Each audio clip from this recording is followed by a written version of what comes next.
Hello बच्चों, आप कैसे हैं? आशा करते हैं अच्छे होंगे। तो इस क्लास में हम लोग करने वाले हैं क्या, क्लास 12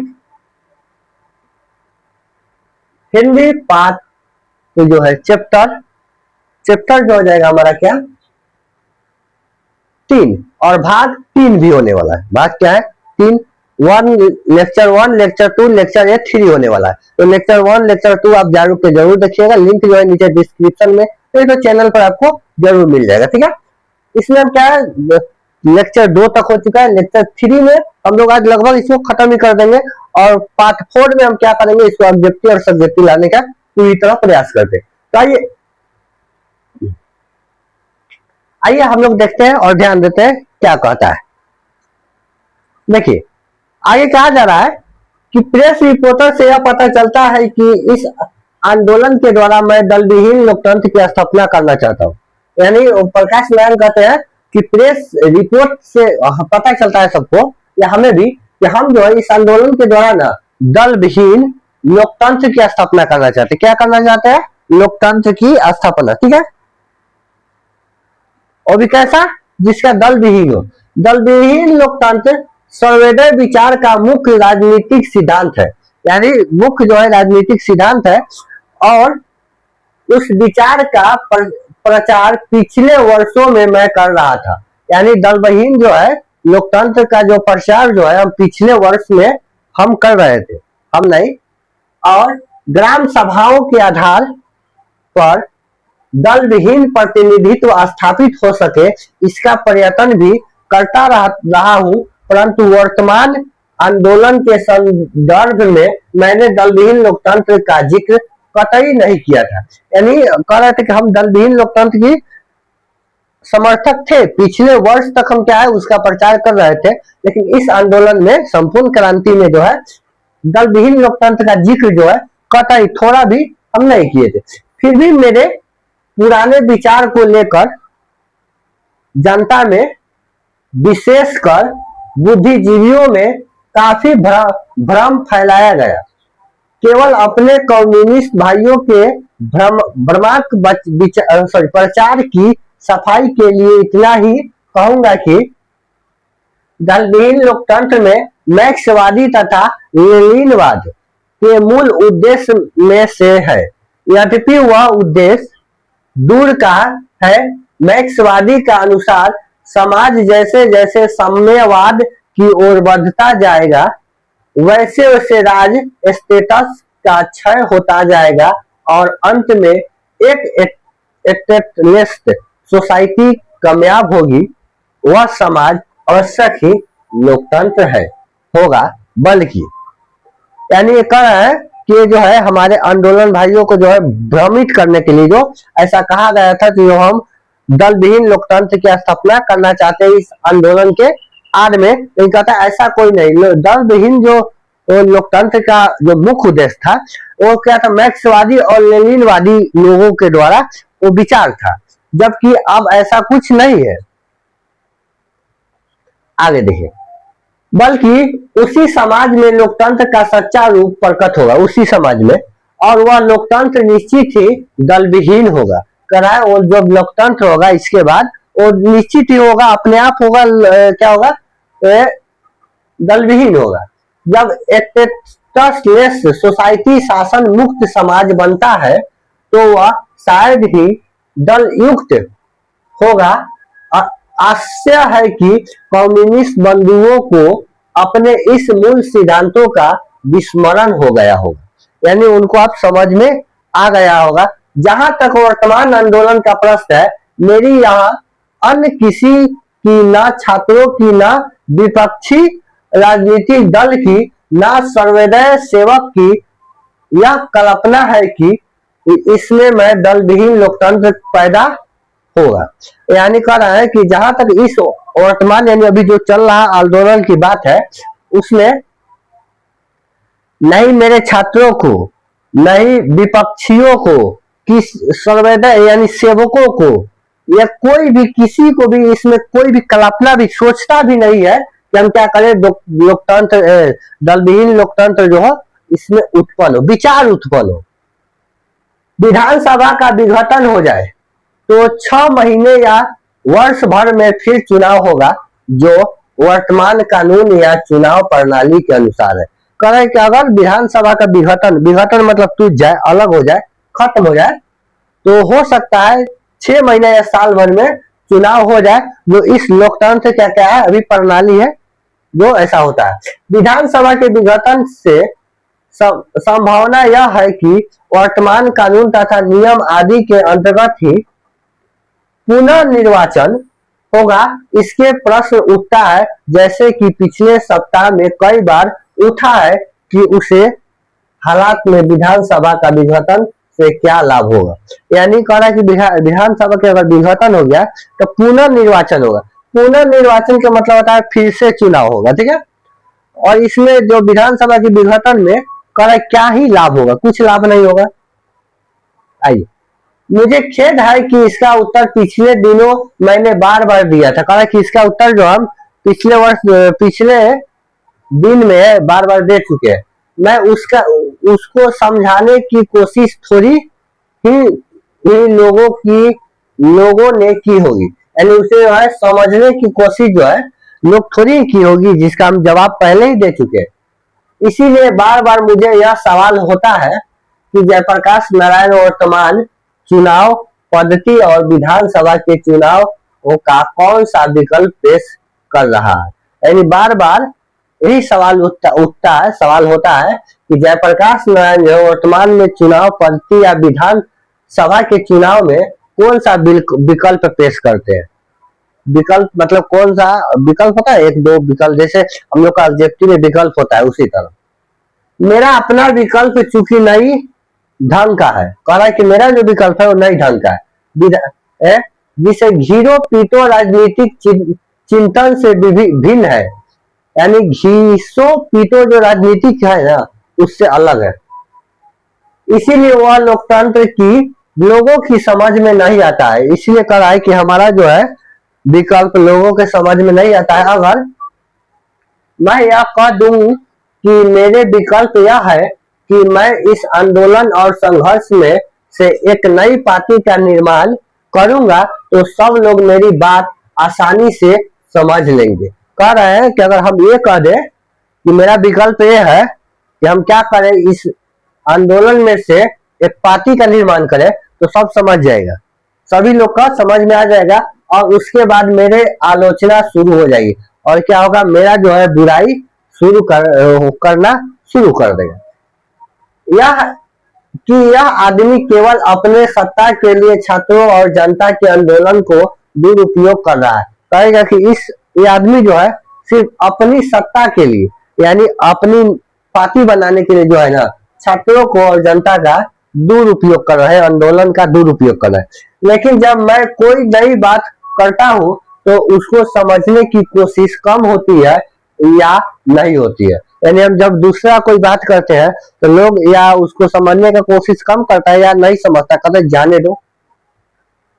तो क्या है मेरा कहना, संक्षेप में यह है कि आज की परिस्थिति में आम जनता को, आम मतदान को केवल इतना ही अधिकार प्राप्त है कि वह चुनाव में अपना मतदान करे, परंतु मतदान प्रक्रिया न तो स्वतंत्र होता है, न उम्मीदवारों का चयन में मतदाताओं का हाथ होता है, और न चुनाव के बाद अपने प्रतिनिधित्व पर उनका कोई अंकुश ही रहता है।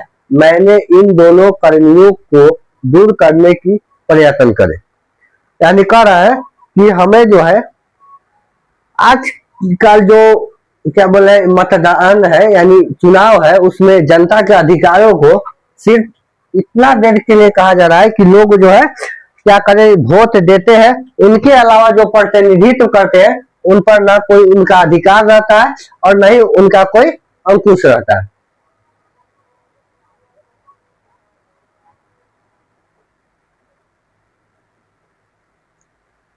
अपना देश छोड़ा हुआ हो, अपना देश पिछड़ा हुआ है, इसीलिए बावजूद इसके कि हमने लोकतंत्र की स्थापना की है। विकसित देशों के लोकतंत्र समाज में जो प्रतिभाशाली शक्तियों यानी परस्पर एक दूसरे को प्रभावित करने वाली शक्तियां होती है, जनमत को जो प्रबल प्रभाव प्रतिनिधि पर निरंतर पड़ता है, जो स्वतंत्र और साहसी प्रेम पत्र पत्रिकाओं को रोल होता है, शिक्षित समुदाय को जो वैचारिक और नैतिक असर होती है, इस सारे बेफ्रॉस्ट कन्विचिंग यानी जनता और शासन के बीच की संरचना का यह निर्माता अभाव है। ऐसे स्थिति में हमारे लोकतंत्र केवल नाम मात्र का रह जाता है। इसीलिए पूरी आंतरिक संरचना को इफाउ स्टार्च कल्चर का निर्माण हो तो एक दिन में नहीं हो सकता है, परंतु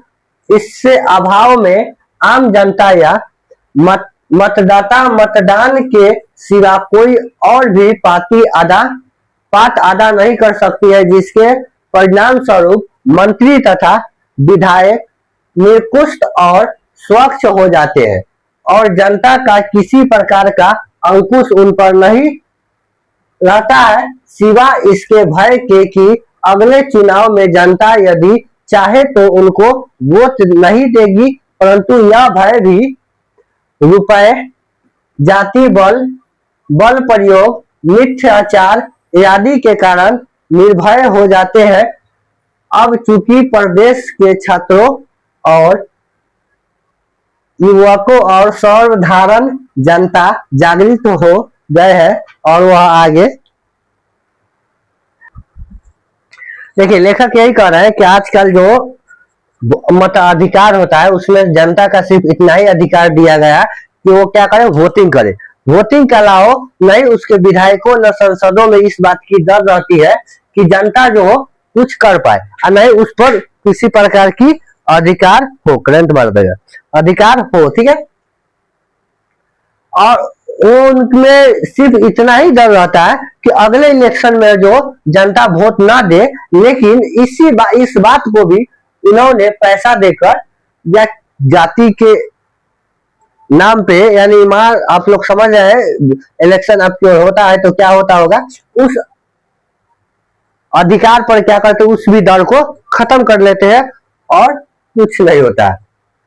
आइए, और कुछ नया चाहते हैं तो कह रहे हैं कि हम कुछ नया चाहते हैं, वर्तमान परिस्थिति में परिवर्तन चाहते हैं, यानी ये जो है इस सब नहीं चलेगा, इसमें हम परिवर्तन चाहते हैं। अतः इस परिस्थिति का लाभ उठाकर मैं चाहूंगा कि इस परिस्थिति का लाभ उठाऊं।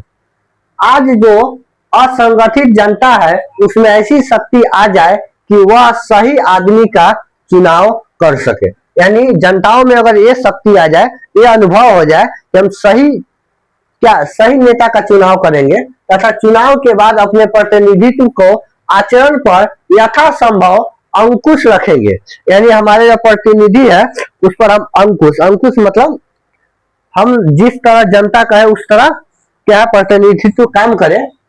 इस संबंध में मेरे कुछ सुझाव है। एक तो यह है कि जब विधानसभा का अलग चुनाव हो तो हमारा छात्र संघर्ष तथा जनता संघर्ष समिति मिलकर आम राय से अपना उम्मीदवार खड़ा करे, यानी उनके जो राय से हो वो उम्मीदवार खड़ा हो कि ये उम्मीदवार जो है इसमें खड़ा होना चाहिए, ठीक है। यानी जनताओं को जो है अपना अधिकार होना चाहिए अपने से चुनकर, अथवा जो उम्मीदवार खड़े किए जाए उनमें किसी की मानकर यदि इन समितियों के बीच आम राय नहीं होती तो वो हम कोई ऐसा रास्ता बनाए जिससे आपस में फूटे हुए बगैर ये समिति अपना उम्मीदवार खड़ा कर सके, यानी एक ऐसा संगठन, ऐसा समिति का क्या गठन किया जाए जो क्या उम्मीदवारों का चयन कर सके कि ये उम्मीदवार जो है इलेक्शन में खड़ा हो सकती है, या किसी एक उम्मीदवार को अपनी मान्यता दे सके। इस प्रकार की चुनाव में जनता का एक बहुत बड़ा पात होगा, यानी जनता और छात्रों संघर्ष समिति उम्मीदवार के चयन में अपना महत्वपूर्ण रोल अदा करेंगे, यानी भूमिका निभाएंगे। दूसरा बात यह है कि जो भी उम्मीदवार अमुक्त चुनाव क्षेत्र में जीतेंगे उसे भाव कार्यक्रमों पर कड़ी निगरानी रखने का काम ये संघर्ष समिति करेंगे। यानी वो जो है जीते हुए संसद जो है क्या काम कर रहा है इसका भी निगरानी रखेंगे। और अगर उस क्षेत्र का प्रतिनिधित्व गलत रास्ता पकड़ता है तो उसका इस्तीफा देने का बाध्य करेंगे। इस प्रकार से जनता का अंकुश इन लोगों के ऊपर होंगे और आज की तरह निरकुश और स्वच्छ वे चुनाव नहीं रह पाएंगे। यानी कह रहे जो भी प्रतिनिधित्व है उनका जो भी कार्य हो वो क्या हो, छात्र समिति के निगरानी में हो। इसीलिए सिलसिले में एक और बात स्पष्ट करना आवश्यक है कि जो संघर्ष समिति छात्रों की या जनता की बनाई गई है या बन रही है, उनका काम केवल शासन से संघर्ष करना ही नहीं बल्कि उनका काम तो समाज के हर अन्याय और अनीति के विरुद्ध संघर्ष करना होगा। यानी जो छात्र समिति का गठन होगा वो नेताओं पर तो अपना नजर रखेगी, लेकिन जो समाज में अन्याय और अनीति हो रहा है उनका भी क्या करेगी, विरोध करके संघर्ष करेगी। और इस प्रकार इन समितियों के लिए बराबर एक महत्वपूर्ण कार्य रहेगा। गांव के छोटे अफसरों या कर्मचारियों की चाहे तो पुलिस के हो या अन्य किसी प्रकार के जो घूसखोरी चलती है उसके खिलाफ तो संघर्ष रहेगा ही साथ साथ इन बड़े किसानों ने बेनामी या फर्जी बदौलियत की है उनको भी विरोध में ये समिति करेगी और उनका दुरुस्त करने का लिए संघर्ष करेगी। यानी ये समिति जो है अफसरों पर, नेताओं के अलावा समाज में होने वाले अन्याय और अफसरों पर भी क्या हो अपना नजर रखेगी और जितनी भी फर्जी काम होती है उस पर भी अपना नजर रखने का कार्य करेगी। गांव में तरह तरह की अन्याय होती है। मेरे कल्पना है कि यह समिति उन अन्याय को भी रोकेगी। इस प्रकार जनता की या छात्र के निर्दलीय संघर्ष समिति अस्थायी रूप से कामयाब रहेगी और केवल लोकतंत्र के लिए ही नहीं बल्कि समाज के आर्थिक नैतिक क्रांति के लिए भी अथवा संपूर्ण क्रांति के लिए भी एक बहुत ही महत्वपूर्ण कार्य होगी। चलिए सेवा समाप्त हुआ। लेक्चर 4 में हम क्या करेंगे, इसका ऑब्जेक्टिव और सब्जेक्टिव देखने का प्रयास करेंगे।